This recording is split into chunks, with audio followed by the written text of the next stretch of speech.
Hello and welcome to a new interview by Rosa, Blau, Gestreift. In English, it's Pink, Blue, Striped. Rosa, Blau, Gestreift was founded by Martina Schneider and me to support women who have had suffered from a miscarriage. So we support women and families who have lost their child before it was born or shortly after it was born, with psychological therapy, workshops. We also have a group where women can exchange and share their experiences. And yeah, we also support, of course, women and families in the following pregnancy, because it might be that there are some fears coming up or that it's not so easy to bond with the baby again. And today, I have a great pleasure to have Leah here for this interview. Leah is from Portugal, but I think originally you are from the United States. Yeah, and I'm from New York. Yeah, and this is also why this is my first interview in English. I hope I won't be running out of words, but just give it a try. So hello and welcome, Leah. Thanks. Yeah, you are a yoga teacher, so you give yoga lessons. You also do astrological readings and a lot of healing work, but you also suffered yourself from a miscarriage in 2019. So maybe you just, yeah, if it's okay for you to dive into the topic. Yeah, sure. I already have 3 children and I have a stepson. So 4 children in the house at the time that I had the miscarriage. It was January of 2019 and I'd been surfing a lot. I had just taught a huge winter yoga retreat with my husband and my period was late and I was not trying to get pregnant because I already had the house quite full of children. And my period was very late.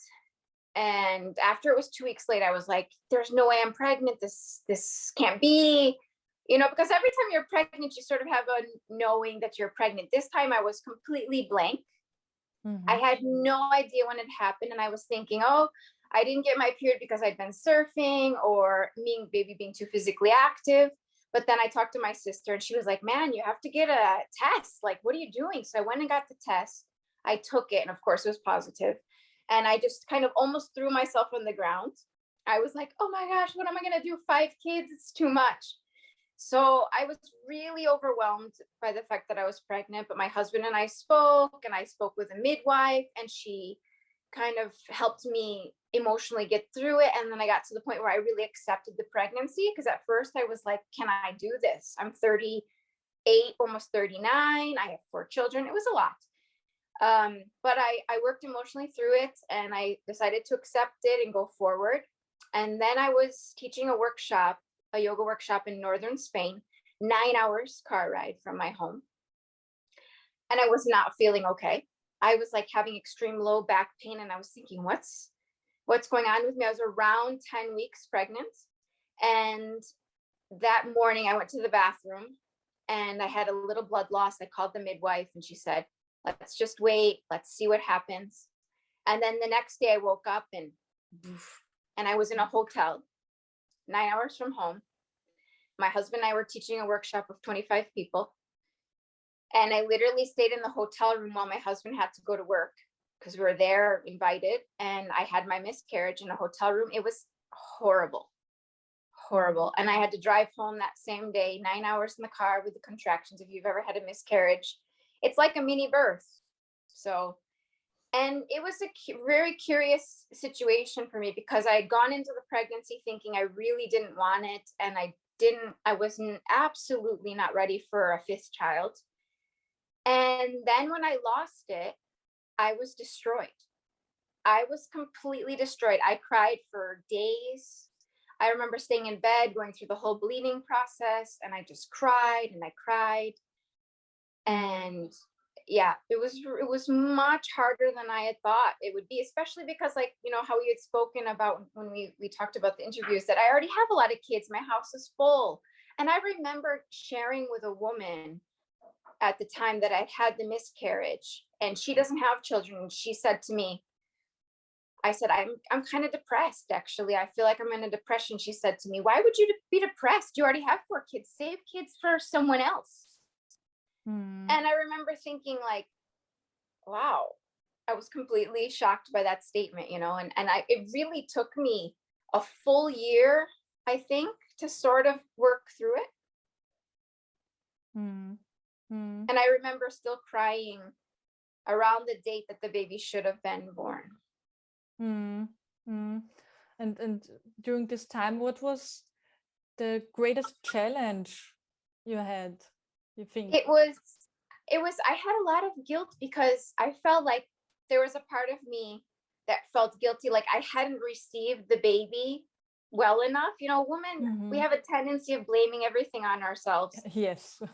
You know, so I was like, maybe I wasn't receiving the life with positivity in the beginning because I was really doubtful at my capacities of taking care of one more child and how it would have fit into our, you know, living dynamics. And then when I lost it, I felt it was my fault because I hadn't been positive enough about receiving it. So I went into this really guilty period of feeling like responsible for the miscarriage. Mm. And how did you deal with it? With, you know, with feeling responsible, or is there still some guilt? No, I wouldn't say I have the guilt. I don't have the guilt now because I've done a lot of even more personal work in the last few years. But when I first had it, I told the midwife about it. And, you know, another curious story that I might add is that a year after the miscarriage, around exactly the same date that I lost the pregnancy, I had this crazy period where all this black blood came out of my body. And I called up the midwife again. I actually took pictures of the blood and said, is something wrong with me? It's like black blood coming out. And it was like my body re-grieving. Mm. You know, so even when I thought mentally I had passed it, it was like my body was still holding on to that story. Mm-hmm. Mm-hmm. So, but yeah, one of your question was, what did I do? Well, I did do kind of like a ceremony where I had found a shell when I was pregnant and I had saved the shell. And later that year, my husband and I went on a surf trip to the Mentawais. And one night when no one was around, I kind of threw the shell into the ocean to sort of release myself from that pain and the process. Mm. Mm. Yeah, I think the rituals are very important to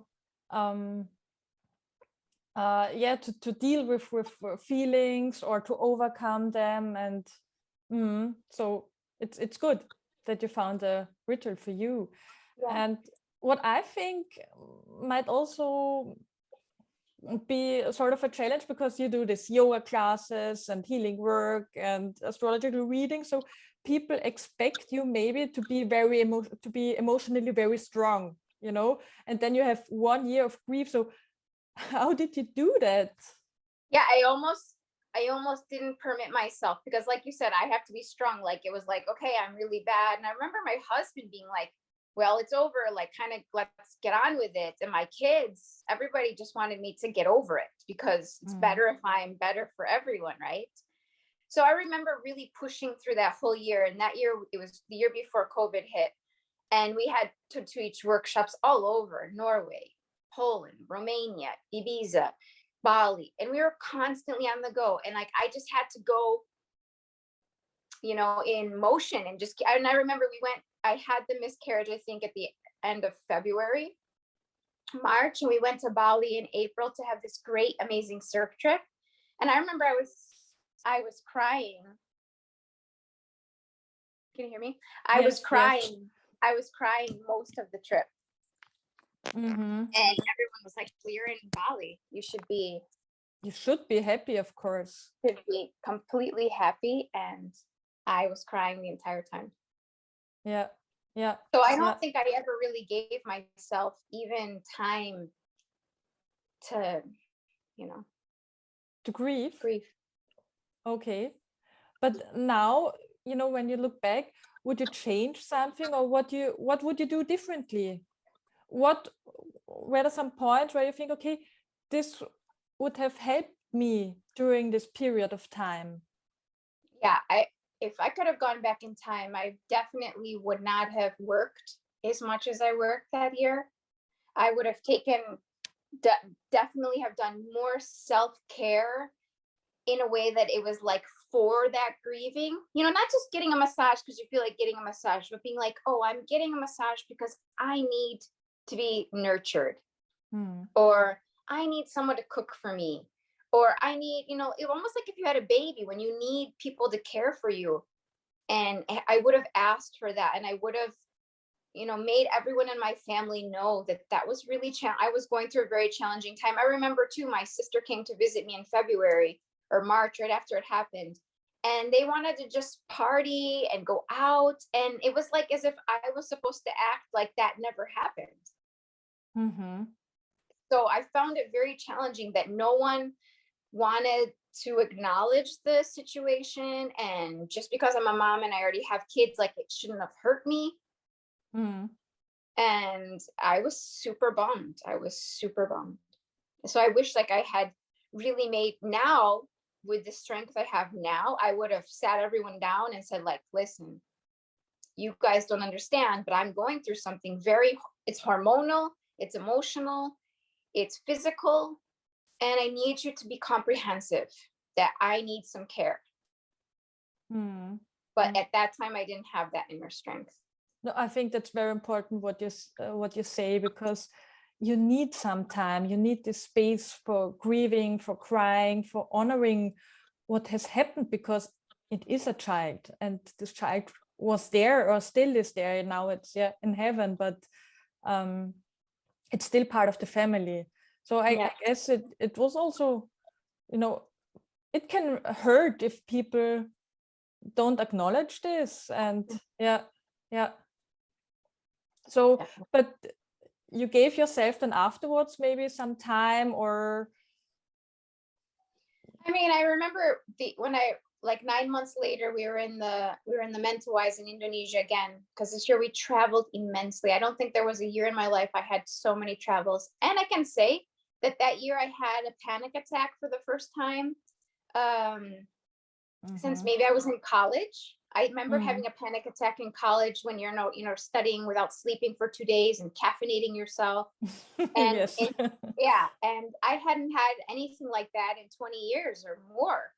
And that year I had my first panic attack. And I really now, looking 3 years later, tie it into how sensitive I was and how I was just being a warrior as usual and helping everyone else constantly, teaching, giving, and I wasn't receiving enough. And panic attacks, they occur when you suppress feelings, constantly. So, and then they just come, you cannot do anything. And it's like, hey, you have to look at that. You have to look at that. Yeah. And I had no idea. And because, it's also interesting for me, because you do this astrological readings, and that's also why we met. I had this very good reading. And I don't know if I'm right, but you said that you even see traumatic like events in your astro picture, or what is it called? Yeah. But so, have you seen it in your picture as well, that there will? Yes. Okay. I did know that I was had very difficult transits, which are what you see in astrology transits, where the planets on the sky make aspects to your natal map. But when it's personal, it's very hard to understand how that's going to manifest. I only knew that I was going to have hard emotional period during 2018 and 2019. And actually, I would admit now that I think that episode of the miscarriage was a reason why in 2021, I went into sort of a depression. I had a depression that I can now say that freely, because I was a person, like you said, I shouldn't have, I know everything about health. Yeah. And from the outside, you have everything. You have a husband, you have kids. I mean, you do yoga and surfing, you have the lifestyle everyone admires. I live in nature. I eat organic food. I have sunshine 300 days a year. And I had a miscarriage, got depressed, didn't know how to ask for help because I'd help everyone else. it's a typical story of all the healers, you know, the therapists, the psychologists. When they go down, everyone goes like, what do you mean? So, and now I can say 3 years later, and I'm not embarrassed to admit that contributed, along with COVID and everything else, to a depression that I had in 2021. Because I never processed anything. I just kept going. Yeah. But that highlights the importance of, acknowledging the feelings, looking at what happened, and really to nurture yourself and just take your time. Yeah. And take it slow, because even though I have this very healthy lifestyle, I've always been a person who doesn't want to miss out. I don't want to miss the surf. I don't want to miss out on the trip. So even though I was really having this deep pain, my like energetic system or my physical body kept pushing forward. So it's like I wasn't making this balance of my interior to my exterior. But I think also, because from the outside, it looks like you would have everything. So people don't allow you to grieve. Yeah. And so this makes it maybe even harder. But it is. Yeah, but it's still a loss. And it doesn't matter how many kids you have or what you have in life. You lost a child. And that's the point. Yeah. Every year when it's October, I remember that I should have had my fourth biological child then. I remember. And some integrate this child somehow in your family, or you have, I don't know, like you wrote maybe, we do things like writing a letter, things you wanted to say to your child, or some people have a little star, something to remember. Yeah, I actually have a funny story, because the night before I had the miscarriage, I took my husband to eat clams. We're in northern Spain by the coast. And I took him to eat clams. And we were eating this big bowl of clams. And I gave him a clam in his mouth. And he spit out a pearl. Oh, yes. Yes. And the next day, I lost the pregnancy. And I had decided to call the baby, because I was certain it was a girl. I wanted to call her Serena, which is almost like mermaid. And I had the name picked before. And then I suddenly get this pearl, which is maybe like, I read 1 out of 200,000 clams have a pearl in them. Yes. And I got this pearl from the ocean. So every day I look at that pearl and I think about that pregnancy. Yeah. That person. Yeah. So I do have this. Yeah. And sorry, but back to this astrological readings, because I think you also told me that even, when there is the following pregnancy, that you even for this children, you see that something had happened before. Is it true? Or, is there something in there? Like I could see that chart. Yeah, I could see that I had really bad aspects, but I think when you're an astrologer and it's your own stuff, you always want to be like, you want to hope it's good. You want to, you can't do personal readings. Like, it's really hard. Yeah. And when I'm an astrologer, but I'm also extremely kind of psychic. So when I work with people, I can intuit the things that are happening to them, and so with me, it's not as easy, because it's not as easy for me to access the information of the things that are going to happen to me. So it was really hard, and I could see that I would be going through a very hard emotional lunar period, but I had never imagined it would have been because I would have gotten pregnant. And I can tell you now, I had like a pregnancy scare. Women are always having pregnancy scares. We think we're pregnant all the time, right? Like when we're having sex, we're always scared we're pregnant. And I still get so scared to get pregnant now. Like, I'm terrified of it. So I really felt like I ended on in a bad place in regards to pregnancy and my own ability to give birth. I got really traumatized and scared. So for me, it's really scary to think about possibly being pregnant again. Yeah, I can imagine that. it's traumatic, you know. So, and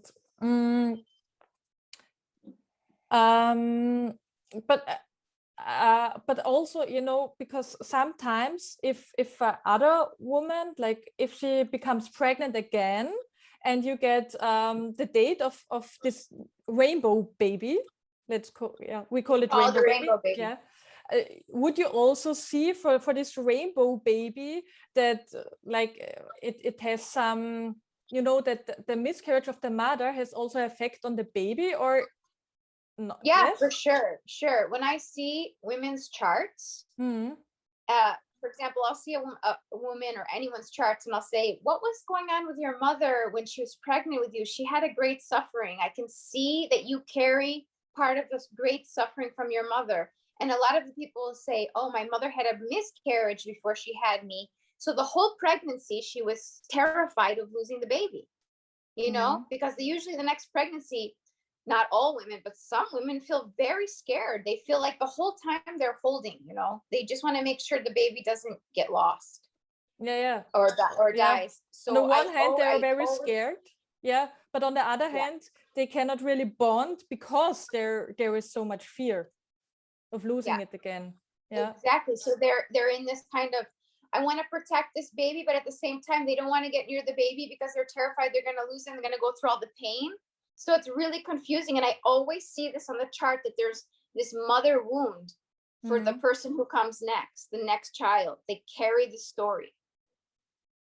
But do you think that when this woman during pregnancy, like, gets, of course, support and knows how to deal with anxiety or get some tools to bond, that it can help also for this new baby? For sure, because I really, from what I understand of doing a lot of work, and I work probably 90% with women, we're always carrying on our mother's stories, you know. And even I see like the kid that you have in that time period that you have them astrologically, they carry on what the mother was living in that time period. So if there's 4 brothers and sisters, each of them have like a different reflection of the mother based on what the mother was living during those years, the first years of the life. You know, I don't know, in psychology, you're a psychologist, but there's like the first 3 years, the first 7 years of a child's life, it really has this mark on them. Right? And when I do chart readings for people with many siblings or a family with a lot of children, I see how each child is reflecting the mother's emotional space or her mental space during that pregnancy. So if she has the ability to do a lot of work on herself and have less fear, she definitely transmits less fear to the fetus that she's carrying. Yeah, because just like Martina's the psychologist, I'm a mental trainer, yeah, whatever, just to but yeah, from my point of view, it's really important to get rid of this. I mean, there a little bit of fear is okay, but if it's too much, it's really not so good. So it's better if you have some tools to overcome it and to feel like good emotions, you know, to just to enjoy pregnancy as good as you can, because all this good feelings also go to your baby. Yeah, for sure. Exactly. Yeah, so I mean, thanks, because I think we are coming to an end. Thanks for this interview. Thanks for all the inputs, and thanks that you shared your story. And maybe just the last question, you maybe have like some final words you would pass on to women who had an abortion, who lost their child? Yeah, my words would be to make sure that everyone around you knows that it's a big deal. It's not a little deal just because maybe the baby was only 5 months or the baby was only 3 months. There's like a saying that doesn't matter how many weeks pregnant you are, whether you carry it 3 months or full term, if the baby dies, the feelings are the same. And people don't understand that. You know, people don't understand that. Culture needs to understand that. You know, there's a whole taboo of telling everybody you're pregnant till the baby's 4 months old, because what if you lose it? what if you lose it? Well, so what? My community should be supporting me if I lose it. Yes. You I'm shouldn't be alone really with it. against, yes, I'm really against this idea of not sharing you're pregnant until you have the ultrasound. Or, you know, people should be able to comprehend that pregnancies come, some of them go, and that us as a community in our culture, we need to support pregnant women no matter how many weeks pregnant they are. Yes. Yes. Whether Yes. it's 3 weeks or, 40 weeks, it doesn't matter. Yes. Thanks for these words, because there's so much truth in what you're saying. Leah, thanks so much for this interview. And of course, all the links. So if people want the astrological reading or are interested in yoga classes, they will be in the show notes. And we are, of course, happy if you give us a like or share this interview, because it's really important that miscarriage isn't a taboo anymore. Yes, it should. exactly. Yeah. And thank you for being brave enough to go into a topic that no one wants to talk about. Thanks. Thank you. Good. Have a good evening. Bye.